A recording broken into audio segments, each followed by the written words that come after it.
नमस्कार दोस्तों, आपका एक बार फिर से वीआईपी ऑनलाइन स्कूल में स्वागत है।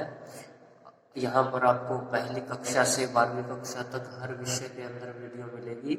अगर आप हमारे चैनल पर पहली बार आए हैं तो इस चैनल को सब्सक्राइब करें, लाइक करें। अगर ये वीडियो पसंद आए तो ज़्यादा से ज़्यादा शेयर करें। तो आज का हमारा टॉपिक है हिंदी व्याकरण। ठीक है, तो हिंदी व्याकरण में हम क्या करेंगे? आज हम वर्ण के बारे में पढ़ेंगे। ठीक है, वर्ण, वर्णमाला, और जो हमारा मेन टॉपिक है वो है अयोगवाह, कि अयोगवाह होते क्या है। ठीक है, तो हम इन तीनों चीजों की संपूर्ण जानकारी इस वीडियो में हम आपको देंगे। ठीक है, तो सबसे पहला टॉपिक आपके पास आता है वर्ण, कि वर्ण होते क्या है। ठीक है, तो वर्ण होते हैं कि जो भाषा की सबसे छोटी इकाई क्या होती है, कि भाषा की सबसे छोटी इकाई, सबसे छोटी इकाई जिसके आप टुकड़े न कर सके, जिसके आप टुकड़े न कर सके। ठीक है, टुकड़े न कर सके। ठीक है, तो ये होते हैं, जैसे मैंने लिखा कै, सॉरी गै, उसके बाद कोई भी ट लिखा, उसके बाद मैंने लिखा दैदवाद। ठीक है, आदि। तो ये क्या होंगे? हमारे वर्ण होंगे।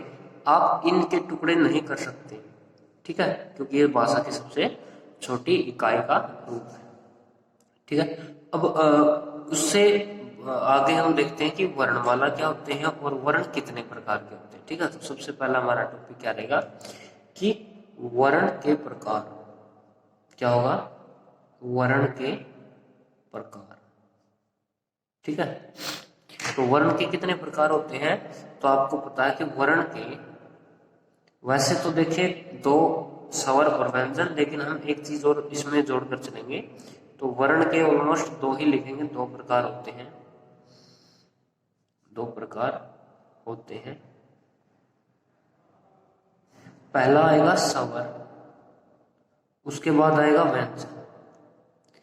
लेकिन आज हम इस वीडियो में अयोगवाह के बारे में भी चर्चा करेंगे। इसकी भी हम संपूर्ण जानकारी लेंगे कि अयोगवाह वर्ण के अंदर क्या भूमिका निभाता है, कौन से ऐसे वर्ण अयोगवाह होते हैं और इनका कैसे यूज किया जाता, कहाँ से ये आए हैं। ठीक है, तो सारी चीजें हम इस वीडियो के अंदर पढ़ेंगे। ठीक है, तो ये तीनों चीजें आपको समझ में आई। अब उससे पहले क्या करेंगे हम कि वर्णमाला देखेंगे कि वर्णमाला होती क्या है।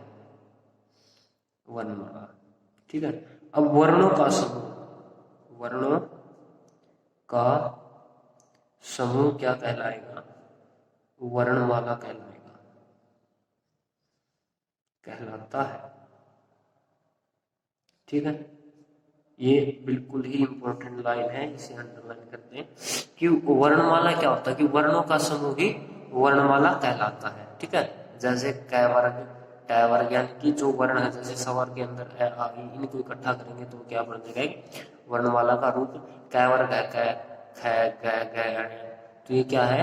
एक वर्ग, एक समूह के रूप में आता है, तो वो वर्णमाला होगा। ठीक है, तो उसके बाद हम क्या करेंगे? पहला रूप होता है जो स्वर का। ठीक है, ये स्वर होते क्या है, तो इस स्वर की डेफिनेशन हम देखेंगे। ठीक है, स्वर बिना किसी वर्ण की सहायता से बोले जाते हैं, वे स्वर कहलाते हैं। ठीक है, बिना किसी, बिना किसी वर्ण की सहायता से, वर्ण की सहायता से बोले जाते हैं, वो क्या कहलाएंगे? वो आपको पता है स्वर कहलाएंगे। ठीक है, इनकी संख्या क्या होती है? ये संख्या में 11 होते हैं। ठीक है, ये संख्या में 11 होते हैं। ठीक है, ये संख्या में 11 है। अब कौन कौन से वर्ण हैं जो स्वर कहलाते हैं? तो वे होते हैं ए से ओ तक। ठीक है, ऐसे ओ तक जितने भी वर्ण आते हैं वे सारे स्वर कहलाते हैं। जैसे ए आ ई उ री ए ओ औ अंग अ, ठीक है। तो हम यहाँ तक ही स्वर मानकर चलेंगे। हिंदी वर्णमाला में हम इन दोनों को भी स्वर का रूप दे देते हैं, ठीक है। लेकिन ये चीजें कहाँ से आई है, इन चीजों को हम ध्यान से देखेंगे, ठीक है। तो ऑलमोस्ट ये चीजें ही अयोगवाह कहलाती हैं। क्या कहलाती हैं? अयोगवाह। ये दोनों वर्ण ही अयोगवाह कहलाते हैं, जो कि हिंदी वर्णमाला के अंदर ये नहीं आते, इनका इस्तेमाल नहीं होता। अब ये आते कहाँ से, ठीक है। तो इनका संस्कृत वर्णमाला से लिए गए हैं। कहाँ से लिए गए हैं? संस्कृत वर्णमाला से ये दोनों वर्ण लिए गए हैं, ठीक है। तो ये बात तो क्लियर होगी कि जो अयोगवाह है वो हिंदी वर्णमाला के अंदर नहीं आते, ये संस्कृत वर्णमाला की वर्ण है, ठीक है। उसके बाद आपको पता चल गया कि ये चीजें ही संख्या में 11 होती हैं स्वर, ठीक है। जो बच्चे ज्यादातर हम पढ़ते हैं कि 13 होते हैं, ये दो चीजें भी इसमें शामिल होती हैं, लेकिन सच बात यह है कि दोनों संस्कृत वर्णमाला के ही भाग है, ठीक है। उसके बाद हमारा जो नेक्स्ट टॉपिक आता है वो आता है व्यंजन, ठीक है। अब व्यंजन क्या होता है? व्यंजन को देखेंगे कि जो स्वरों की सहायता से बोले जाते हैं वे वर्ण, ठीक है, वे वर्ण जो स्वरों की सहायता से बोले जाते हैं, यानी कि इनकी सहायता लेनी पड़ती है किसी भी वर्ण को कंप्लीट करने के लिए, तो वे चीजें व्यंजन कहलाती हैं, ठीक है। जो वर्ण, वे वर्ण जो स्वर की सहायता लेते हैं, ये अंडरलाइन कर लें, बिल्कुल ही इंपॉर्टेंट लाइन है। तो ये क्या कहलाते हैं? व्यंजन कहलाते हैं, ठीक है। तो ये चीज भी क्लियर होगी। अब व्यंजन होते कहाँ से बात करें, ठीक है। बहुत सारे होते हैं कि आप उदाहरण के तौर पर देखें कि जो व्यंजन होते हैं वे कैसे कहां तक होंगे? है तक, कैसे और है तक, यहां पर ये चीजें ही व्यंजन कहलाती हैं। कै वर्ग, च वर्ग, ट वर्ग, त वर्ग और पै वर्ग, उसके बाद स और है, ठीक है। यही चीजें व्यंजन कहलाती है तक, कंप्लीट। उसके बाद संयुक्त व्यंजन, उसके बाद मिश्रित, ये बहुत सारी चीजें आती हैं, ठीक है। अब आपको दो चीजें पता है कि अयोगवाह, स्वर, अयोगवाह और व्यंजन, ये तीन चीजें मैंने बताई थी। अयोगवाह आपको पता चल गया कि ये होते हैं, ठीक है। अब उसका रूप देखेंगे कि कैसे उसको हम डिफाइन करें अयोगवाह, ठीक है। तो अयोगवाह को डिफाइन करने के लिए जो ये होता है जिसको हम अंग के अगुर बोलते हैं, ठीक है, इसको हम अनुस्वार भी बोलते हैं, अनुस्वार, ठीक है। और ये अह होता है जो, इसको हम विसर्ग भी बोलते हैं, क्योंकि अ स्वर का यूज है इसमें, अवर्ण का यूज है।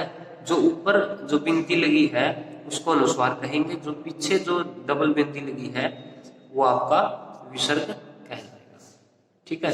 अब ये क्या होता है? अब सबसे पहले हम इसको डिनोट करेंगे, ठीक है। ये अनुस्वार का यूज कैसे करते हैं? हिंदी में जो वर्ग है उसका जो पंचमाक्षर है, पंचमाक्षर मतलब पांचवा अक्षर, जैसे कै वर्ग में आप देखें कि जो कै वर्ग है, सॉरी, जो आपके पास कै वर्ग है उस कै वर्ग का जो पंचमाक्षर है वो आपको ये मिलेगा, ठीक है। उसके बाद आता है च वर्ग, च वर्ग में आपको ये मिलेगा। उसके बाद आता है ट वर्ग, उसके बाद आता है त वर्ग, और फिर आता है पै वर्ग, ठीक है। तो इनका पंचमाक्षर क्या होगा? तय का तो बता दिया। अब उसके बाद टय का तर्ण है, फिर आएगा यहाँ पर तय का न और पै का मैं, ठीक है। तो ये चीजें ही पंचमाक्षर कहलाती हैं इन वर्ग, ठीक है। जो आपको वर्ग दिए गए हैं इनका पंचमाक्षर ये कहलाएगा, कंप्लीट। तो यहाँ पर इसका उच्चारण देखें, जब मैंने कोई एक शब्द ले लिया, ठीक है, मैंने ले लिया संतान, ठीक है, मैंने एक शब्द ले लिया जिसका नाम है संतान। अब इस ये जो ऊपर बिंदी है इसका उच्चारण देखो कैसे आता है, इसका उच्चारण सम नए की आवाज आ रही है, यानी कि हम इसको ऐसे भी लिख सकते हैं संतान। अभी हमने यहाँ पर नए, ठीक है, एक बड़ी उदाहरण दिया। अब उसके बाद एक और उदाहरण लेता हूं मैं, जो मैंने लिया संबोधन। संबोधन, अब आप एक चीज ध्यान से देखें, अगर मैं इसको लिखता हूं बिना अनुस्वार के तो ये ऐसे लिखा आपको मिलेगा संबोधन, ठीक है। अब आप खुद देखें कि मैंने शुरुआत वाला जो अनुस्वार है उसको न बोला, उसके बाद जो संबोधन है उसमें जो अनुस्वार है उसको मैं बोला, तो ये उच्चारण हम यहां से डिनोट करेंगे कि किस अनुस्वार को कैसा रूप मिले। तो अब देखिए, जो तय है, तय से पहले अनुस्वार है, तो तय वर्ग के अंदर पंचमाक्षर न है, तो ये ऊपर जो अनुस्वार है ये न का रूप ले लेगा।